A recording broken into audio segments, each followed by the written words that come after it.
ఒకసారి సాయంత్రం ఒకసారి పర్వాలేదన్నారు పెద్దవాళ్ళు.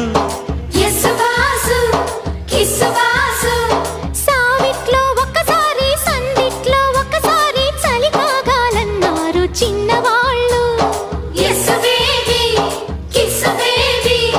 కొక్కరో బంగారు కోడి ముద్దడితే ముదిరింది వేడి. పిల్లగో చూశాని నాడి అదిరింది కన్నెబాడి. గుట్టుగా దోపిడి చెయ్యనా గుమ్మడి తాళలేను తీపి రాపిడి. నిన్నేమడగను ఎట్టాడగను ఒకసారి ఒడిలోకి రమ్మని.